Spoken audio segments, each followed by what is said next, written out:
اعوذ باللہ من الشیطان الرجیم بسم اللہ الرحمن الرحیم ربی اشرح لی صدری ویسر لی امری واحلل عقدۃ من لسانی یفقہوا قولی۔ سورہ البقرہ آیت نمبر 31۔ وَعَلَّمَ آدَمَ الْأَسْمَاءَ كُلَّهَا ثُمَّ عَرَضَهُمْ عَلَى الْمَلَائِكَةِ۔ اس کے بعد اللہ تعالیٰ نے آدم کو تمام اشیاء کے نام سکھا دیے، پھر ان اشیاء کو فرشتوں کے روبرو پیش کر کے ان سے کہا کہ اگر تم اپنی بات میں سچے ہو تو مجھے ان اشیاء کے نام بتا دو۔ انسان کو فرشتوں سے جو زائد چیز دی گئی ہے وہ تھی زمین کی اشیاء کے نام، ان کے خواص، ان خواص کا علم ہونے سے آگے نامعلوم باتوں تک پہنچنے کی قوت اور استعداد۔ زمین میں خلافت کے قیام کے لیے یہ قوت انتہائی ضروری تھی جو فرشتوں میں نہیں تھی۔ قالوا سبحانک لا علم لنا الا ما علمتنا۔ فرشتے کہنے لگے نقص سے پاک تو تیری ہی ذات ہے، ہم تو اتنا ہی جانتے ہیں جتنا تو نے ہمیں سکھایا ہے، اور ہر چیز کو جاننے والا اور اس کی حکمت سمجھنے والا تو ہی ہے۔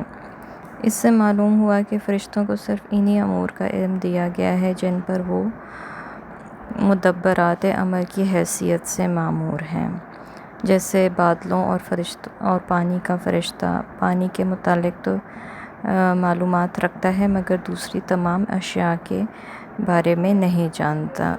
یہی حال دوسرے فرشتوں کا ہے، جبکہ انسان کو تمام اشیاء کا سرسری علم دیا گیا تھا، پھر وہ تحقیق اور جستجو کے ذریعے اس میں از خود اضافہ کر سکتا ہے۔ قال یا آدم انبئہم باسمائہم۔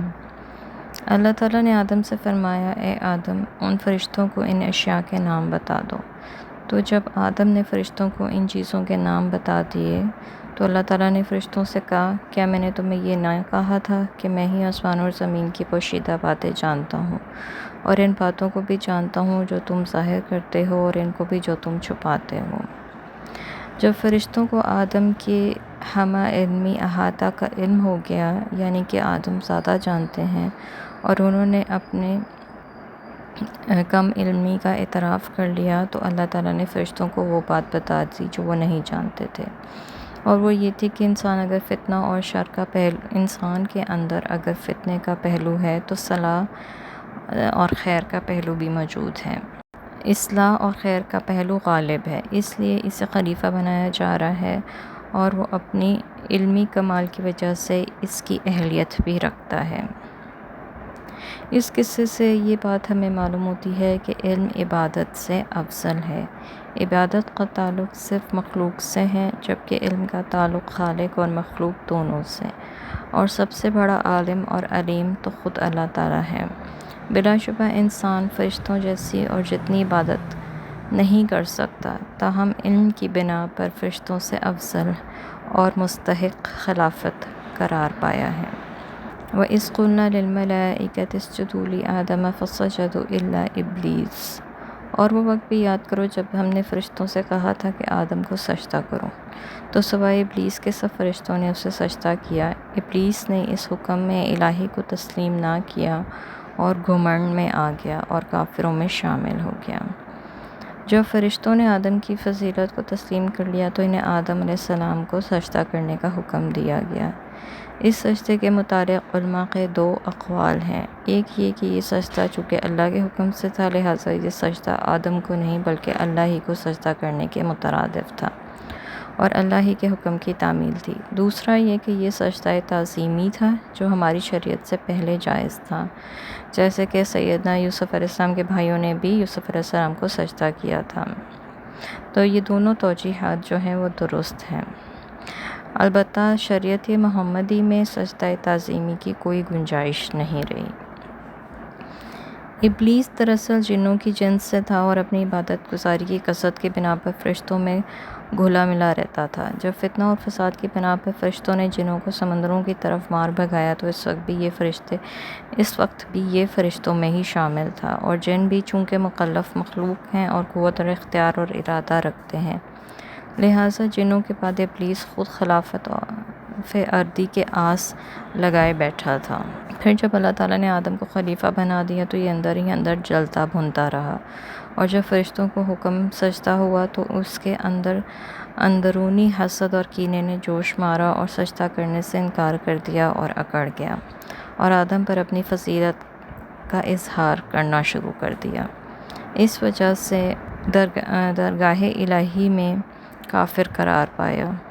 گویا اس کا جرم صرف یہی نہ تھا کہ اس نے سجدہ نہیں کیا، بلکہ اس سے زیادہ جرم یہ تھا کہ تکبر کی بنا پر اس نے اللہ کے مقابلے میں اپنی برتری بیان کرنا شروع کر دی۔ وَقُلْنَا يَا آدَمُ اسْكُنْ أَنْتَ وَزَوْجُكَ الْجَنَّةَ وَكُلَا مِنْهَا رَغَدًا حَيْثُ شِئْتُمَا وَلَا تَقْرَبَا هَٰذِهِ الشَّجَرَةَ فَتَكُونَا مِنَ الظَّالِمِينَ۔ پھر ہم نے آدم سے کہا کہ تم اور تمہاری بیوی دونوں جنت میں آباد ہو جاؤ اور جہاں سے چاہو اس کے پھل جی بھر کے کھاؤ، البتہ اس درخت کے پاس نہ پھٹکنا ورنہ تم دونوں ظالموں میں شمار ہوگے۔ سیدہ حوا جنہیں سیدنا آدم کی پسلی سے پیدا کیا گیا، بعض لوگ یہ کہتے ہیں کہ سیدہ حوا کو بھی اسی مٹی یا مادے سے پیدا کیا گیا جس سے سیدنا آدم کو پیدا کیا گیا، اور دلیل یہ دیتے ہیں کہ خلق منہا زوجہا میں ہا کی ضمیر مؤنث ہے۔ اگر حوا آدم سے پیدا ہوتی تو ضمیر مذکر ہونی چاہیے تھی۔ یہ دلیل دو لحاظ سے غلط ہے، ایک اس لیے کہ ہا کی ضمیر کی نفس واحدۃ کی طرف ہے جو مؤنث ہے، اور دوسرا اس لحاظ سے کہ احادیث میں موجود ہے کہ سیدہ حوا کو پسلی سے پیدا کیا گیا، لہٰذا اسے سیدھا کرنے کی کوشش نہ کرو ورنہ توڑ دو گے، بس اس سے حسن سلوک سے پیش آؤ۔ اس کے علاوہ اس آیت میں یہ بحث بھی ہے کہ یہ جنت جو ہے وہ ارضی تھی یا سماوی تھی۔ بعض لوگ اسے ارضی سمجھتے ہیں اور اس کا مقام عدن یا فلسطین قرار دیتے ہیں، مگر ہمارے خیال میں یہ الجنہ وہی ہے جو مسلمانوں میں معروف ہے اور وہ اہل سنت کے عقیدے کے مطابق پیدا کی جا چکی ہے۔ اس جنت میں آدم اور حوا کو آباد ہونے کا حکم دیا گیا تاکہ انہیں معلوم ہو جائے کہ ان کا اصل ٹھکانہ یہی ہے۔ تاہم یہاں آباد کرنے سے اس بات کا امتحان بھی لینا تھا کہ آدم اور اسی طرح اس کی اولاد شیطانی ترغیبات کے مقابلے میں اللہ کی کس قدر اطاعت کرتے ہیں۔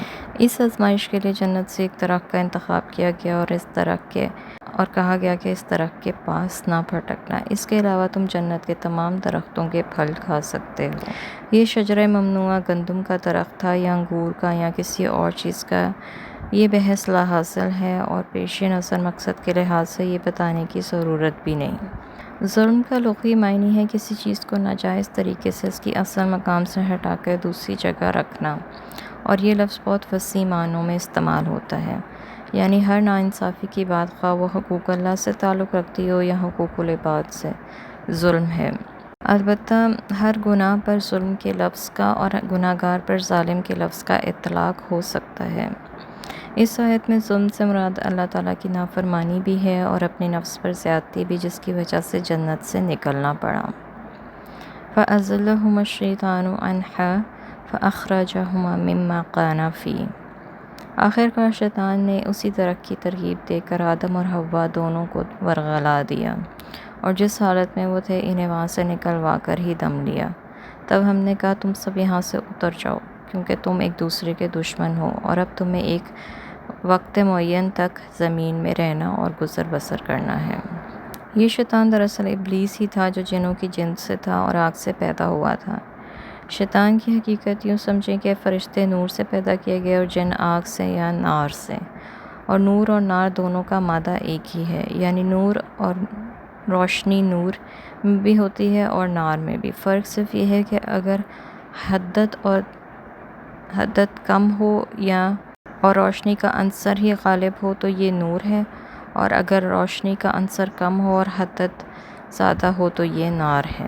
اب جنوں کی ایک قدر مشترک تو فرشتوں سے ملتی ہے، یعنی وہ اپنی شکلیں بدل سکتے ہیں، اور اسی بنا پر ابلیس فرشتوں میں شامل ہو جاتا تھا، اور ایک قدر مشترک انسانوں سے ملتی ہے، یعنی جن اور انسان دونوں مکلف مخلوق ہیں اور صاحب اختیار اور ارادہ ہیں۔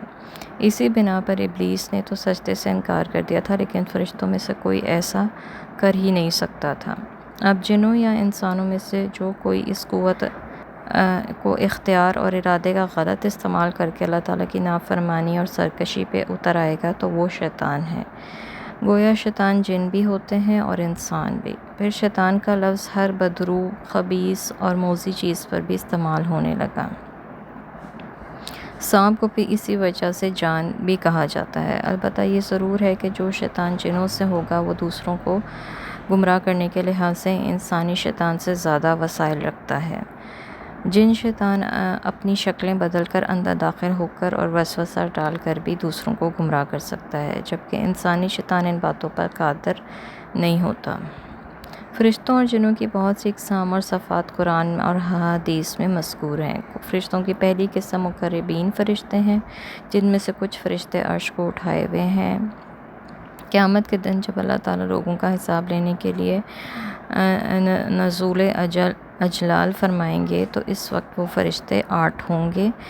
پھر کچھ فرشتے ایسے ہیں جو ہر وقت اللہ تعالیٰ کے عرش کے گرد گھیرا ڈالے رہتے ہیں۔ انہیں مقربین میں سے کچھ فرشتے ایسے ہیں جو بہت سے فرشتوں کے سردار ہیں۔ فرشتوں کی ایک قسم رسولوں یا پیغمبروں کی ہے۔ ان کے سردار جبرائیل ہیں، جن کی بہت سی صفات قرآن میں ہیں۔ وہ بڑے زور آور اور امین ہیں۔ ان کا نام روح الامین اور روح القدس بھی ہے۔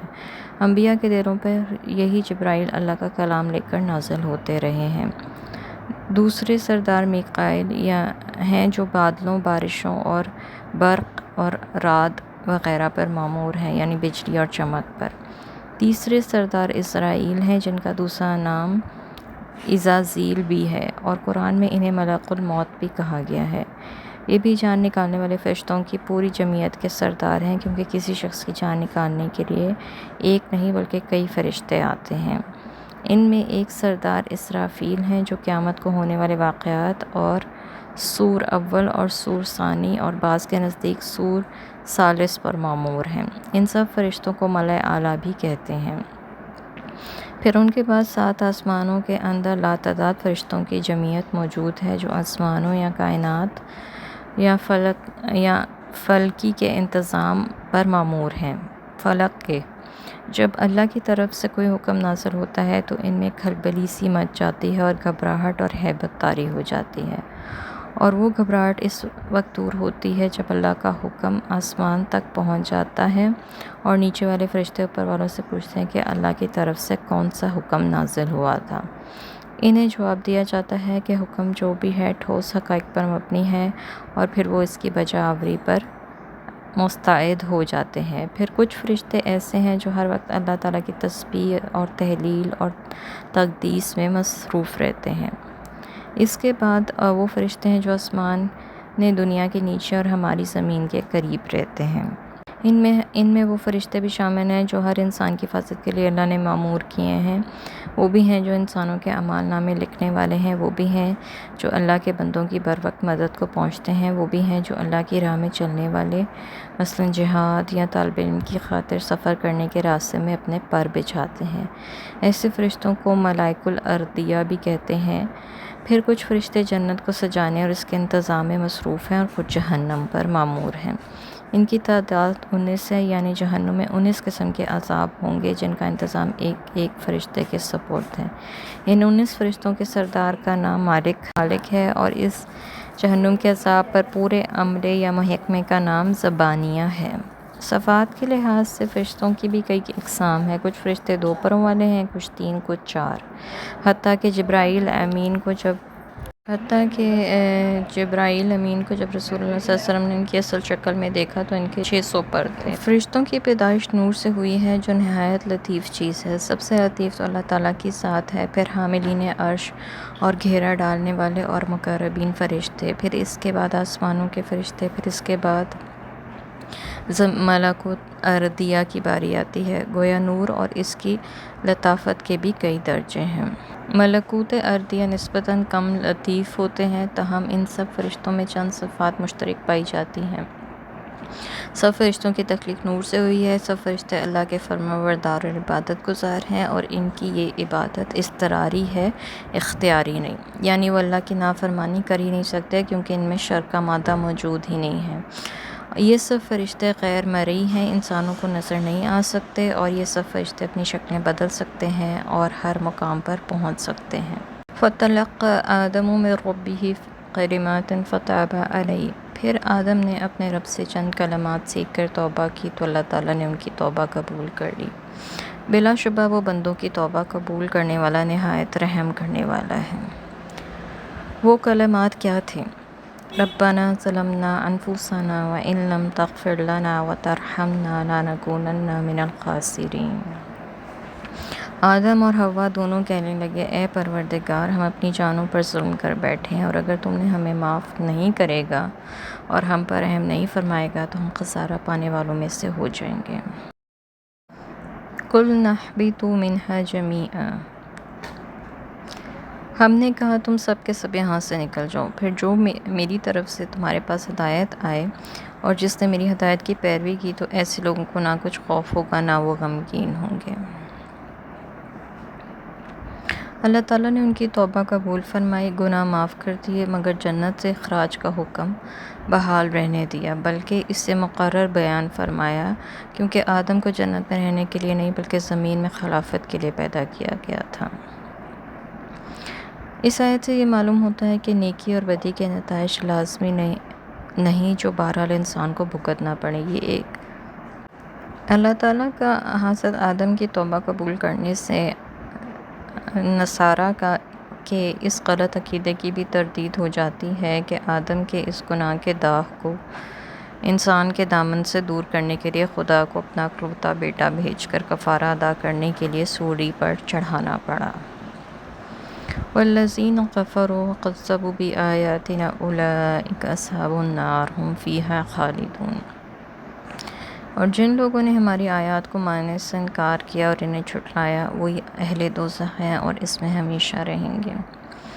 ساتھ ہی یہ بھی وضاحت فرما دی کہ انسان کے لیے میری طرف سے ہدایت وہی آتی رہے گی، اور جو لوگ اس کے مطابق عمل کریں گے انہیں کچھ غم نہ ہوگا، اور وہ جنت کے وارث ہوں گے جہاں سے آدم کو نکالا گیا تھا۔ البتہ جو لوگ ہماری وحی کا انکار کریں گے اور شیطان سے دوستی رکھیں گے وہ دائمی طور پر دوزخ میں ڈالے جائیں گے۔